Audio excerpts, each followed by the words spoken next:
Welcome back or welcome to the channel if it's your first time here. Settle in for a little story brought to you by Qantas's service. We'll start today with the main event, which took place on a 90-minute flight from Melbourne to Sydney. Then we'll wrap it up with the usual rating and overall experience on the outbound leg from Sydney to Melbourne, as this was a return trip. Firstly, I just want to highlight that this video is based on my own observations and account of the overall experience, and I have also shared feedback directly with Qantas. On today's flight, my carry-on wasn't your typical wheelie bag or backpack, so perhaps I brought the dodgy service onto myself. I did have a small picture frame in a box, but when I was checking in, I had asked the absolutely lovely check-in agent if I should check the box or bring it as a carry-on item, and she said it'd be no problem to carry it on and less likely to break as well. She did just mention that I should put it in the overhead lockers on top of everybody else's bags, just to avoid it being smooshed or cracked or anything like that. After a quick and easy check-in, we went through security and into the lounge, all the while wielding the box and no questions were asked. The Qantas Club domestic lounge was surprisingly good and modern compared to other Qantas lounges. It was really busy, but this was to be expected as this flight was in December. The only major downfall here was that there were no externally facing windows, which is a bit of a shame. After a quick stop at the lounge, we headed to the gate. I was traveling with my partner, but oddly our seats that we had chosen well in advance of the flight had become unassigned when we checked in online the day before. This meant that I was in an exit row window seat and he was down the back of the plane.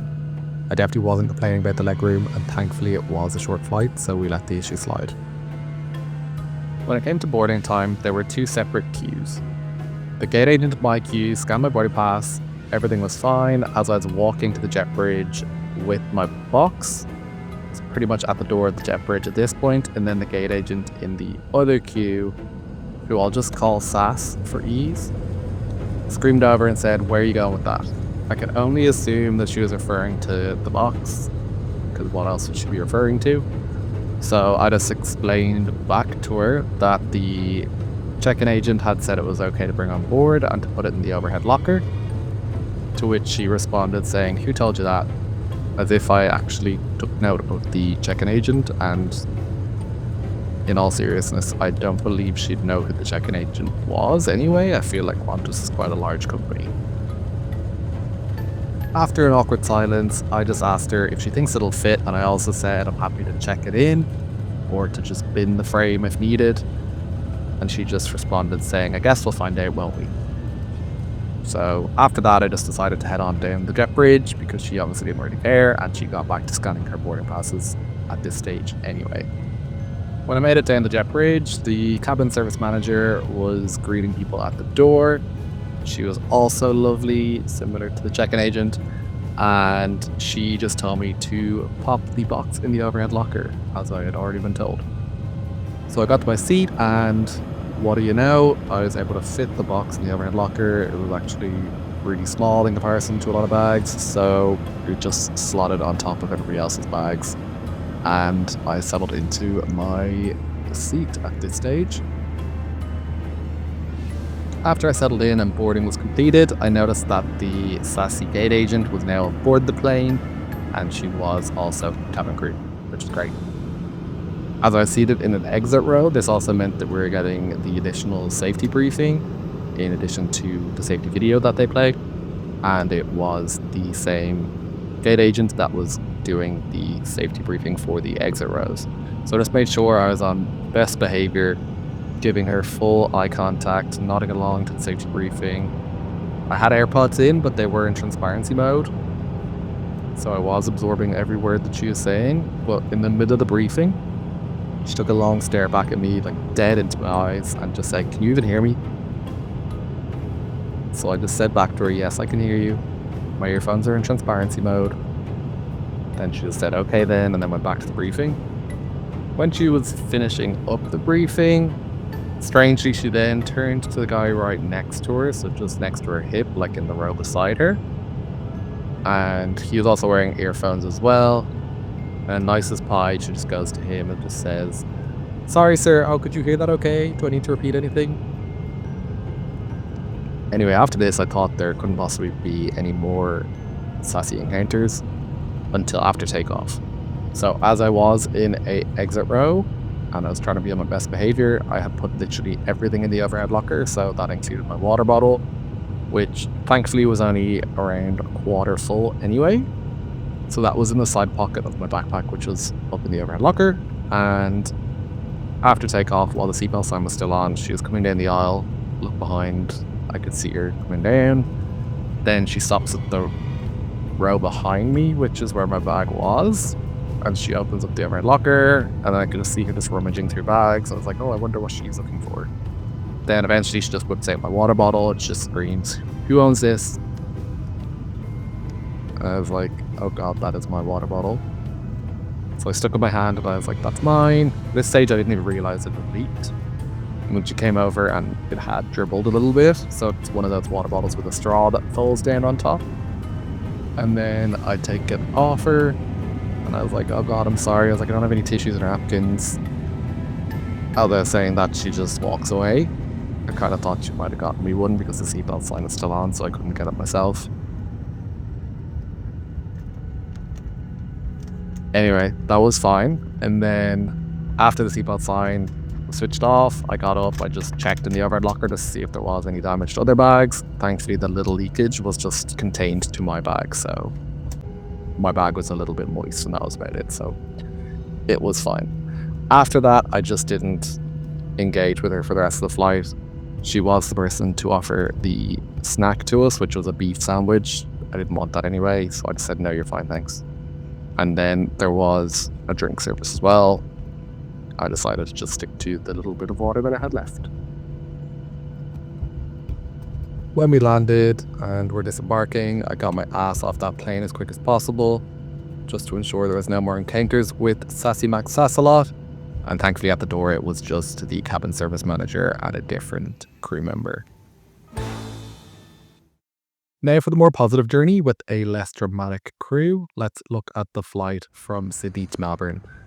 So we kicked the day off at the Qantas Domestic Business Lounge, which had amazing views over the boarding gates.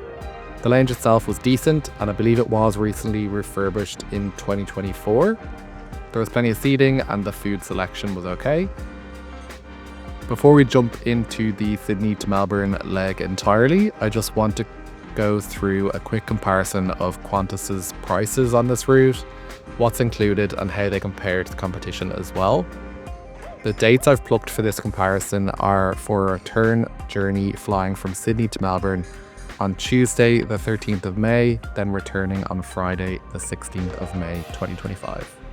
Firstly, taking a look at Qantas, on their cheapest fare, which is called the Qantas Red E-Deal fare, you get a carry-on bag and a check bag, a free snack and a drink, and you get IFE streamed to your device via the Wi-Fi. So you get free Wi-Fi as well, which is good. So I'd just call this Wi-Fi IFE. Jetstar offers a carry-on bag, a check bag, $10 onboard credit, buy onboard food and drinks, and a similar but paid Wi-Fi IFE offering, also streamed to your own device. Just to highlight that, Jetstar, I believe, only have Wi-Fi IFE, so IFE streamed to your device on newer aircraft, and obviously it is a paid IFE streaming service. Virgin offers the same as Jetstar, however it doesn't include any onboard credit, but it does include free Wi-Fi and a Wi-Fi IFE offering streamed to your own device as well. So the only option here that doesn't give you free Wi-Fi in general is Jetstar, but they still offer you a paid Wi-Fi IFE offering. When it comes to the price for each fare, unsurprisingly, Qantas is the most expensive at $455, with Virgin in second place at $364, and then Jetstar is the cheapest at $316. Keeping in mind that there are lower fares available with both Jetstar and Virgin, these are just the most comparable with the Qantas offering. Given that Qantas is 20% more expensive than Virgin and 30% more than Jetstar, all with a similar offering in this fare category, what is the actual differentiator here if it's not the service? I know I have plucked random dates here for comparative purposes, but you will typically find that Qantas is the most expensive, with Virgin below Qantas, and then Jetstar cheaper than both Virgin and Qantas. In some cases, depending on demand, special offers, etc., you might find a little fluctuation in this. However, this will typically be the case. For the regular non-frequent flyers out there, I can't see any benefit of choosing the higher fare when booking over the others. I would just go with the Jetstar option. If you want to get Qantas points, for example, you can still accrue your Qantas points with Jetstar. I would just rather save my money and bring my own snack. Plus, with the Jetstar offer, you also get $10 credit, so I'd just put that towards a toasty or whatever I want off their menu. So, to me, that's just a lot more of a compelling offer. Let me know in the comments below whether you think that pricing is justified, and if you do, please let me know how it is justified. Is it your Qantas status, or is there something else that you just prefer over the other carriers? Let me know, because I'm genuinely interested to hear. Okay, back to the lounge now as we head to our gate. So we were flying on a 17-year-old 737-800 today, and it really did feel like it was 17 years old. I would like to think that the cabin has a refresh of some format in its 17-year lifespan, but I struggled to see what areas may have been refreshed, so I'm not actually sure if it did. There was light bulbs that were working. They're all different shades of yellow. The overhead monitors really did scream that they were 17 years old. And the seats themselves had definitely seen better days, and they were not very comfortable. The leg room was also lacking, which is not really what you'd expect from a so-called premium airline. The seat that I picked today was seat 9E, and I was actually sitting in seat 9E, so that was good compared to the Melbourne to Sydney journey. So at least I did get the seat that I picked, so that was a win. It's the small things with Qantas. The snack on today's flight was a breakfast bar, granola bar type of thing. I opted not to have it because I had breakfast in the lounge and I didn't really want a breakfast bar. At least there was a snack, I suppose. And here we have a quick look at the Wi-Fi SE that you get. So they do have a lot of good TV shows, so it's not bad. I would prefer a seatback monitor for a premium carrier, but at least this isn't a paid service, so it's good to have. If you haven't downloaded anything to your own device beforehand, there will be stuff there for you to watch. They've got Friends. That's enough to pacify me. Again, this journey is only a 90-minute flight, so you can definitely find something to do. They do also have moving maps as well. Obviously, there's no tail cameras or anything like that, but I didn't expect it to be. And yeah, overall, for a streaming to your device service, it was quite good and it did work, so I can't complain. Now for the butt food and service rating, you can probably predict how this would look, so I won't take too long to go through this, but for the butt rating, I'm giving it 2 stars. The seats weren't great. They need an upgrade urgently, but the adjustable headrest was somewhat of a redeeming quality. I really don't like when you don't have an adjustable headrest, mainly because my head goes over the back of the seat, so I like to be able to pull that up and down. So that's the redeeming quality there that got the 2nd star. The food rating, I'm giving it a 1 star. You might be thinking you didn't even eat the food. I know I didn't eat the food, but when the flight prices are that much higher than other carriers, we can't call the food free. Like, you're paying extra for it. So to only have a breakfast bar, granola bar thing, or just a beef sandwich, I couldn't give that more than 1 star. To be honest, I wouldn't have even eaten the beef sandwich anyway had I taken that on the Melbourne to Sydney flight. So that would have been the only option I had regardless. You didn't have any options. So that would have been 1 star on its own. Then Sydney to Melbourne, I just like a breakfast bar, granola bar thing. You can't charge that much extra and just give a breakfast bar.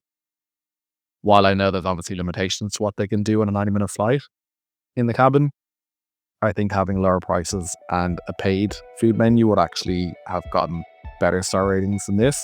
Like, I do actually enjoy Jetstar's food menu, for example, and I don't mind paying for it because you get options, and people that don't want food, they don't get food, so they can do a service.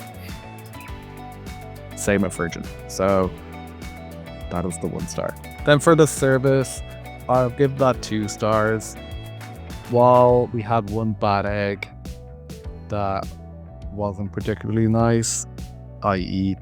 Sass on the Melbourne to Sydney leg, I don't think the service on the Sydney Melbourne leg was notable, but it wasn't bad either.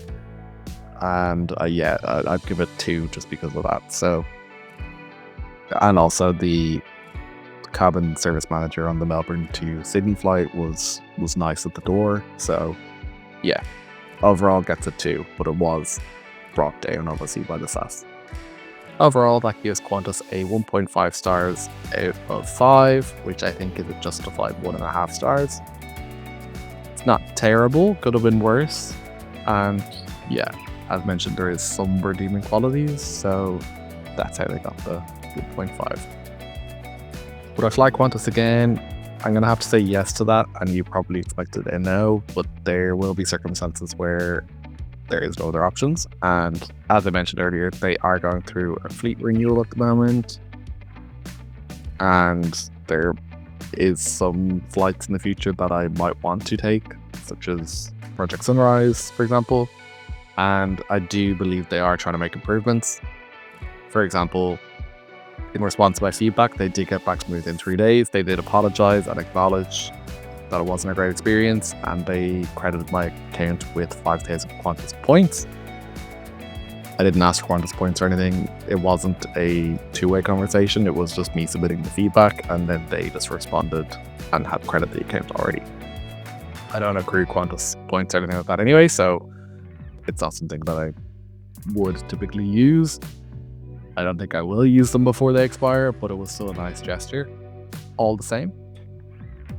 In my feedback, I didn't provide any information that would identify the crew member. It was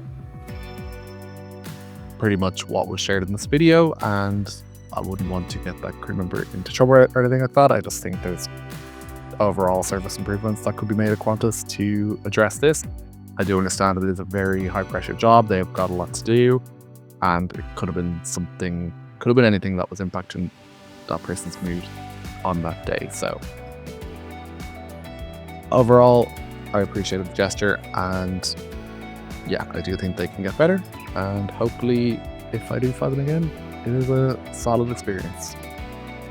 Thank you for making it all the way to the end of this video. There was a lot of rambling. I know it wasn't a usual flight review, but thank you very much for watching, and if you've made it this far, please do like and subscribe. I've got a lot better content coming out soon, and I promise there is a lot better footage as well, so it's only getting better for me, and hopefully it's only getting better for Qantas.